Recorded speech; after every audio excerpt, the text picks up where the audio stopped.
Nga tuli mu ssabbiiti ey'okusatu ng'abeesimbyewo bakyanoonya akalulu akwatidde FDC bendera ku ky'obwa President Patrick Amuriat Oboi era asinkanye abatuuze b'e Madi Okolo abamulaajanidde ebizibu byabwe omuli obwavu ssaako n'enguudo embi. One Uganda, one people,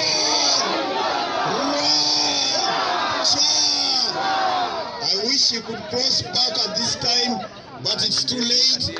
Next. Bw'asisinkanya abatuuze bano bamwaniriza n'essanyu lingi nnyo ne bamulaajanira ebizibu byabwe omuli obwavu, enguudo embi n'ebirala. Abatuuze b'e Madi Okolo era basuubiza Amuriat okumuyira akalulu kaabwe nga bano bagamba nti tebalina kye bafunye mu gavumenti eriko.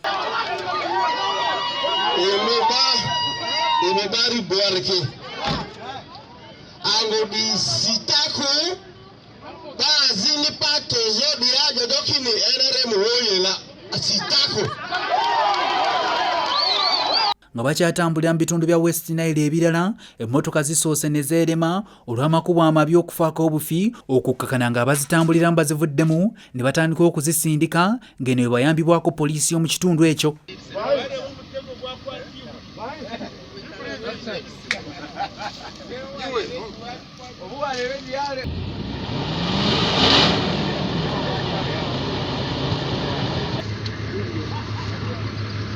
No, this is the only vehicle which can pull this one. The other ones cannot. Emboozi eno ekusakiddwa Hasif Sekiwunga ne Shamira Nagawa ku lwa STV Select ey'enjawulo.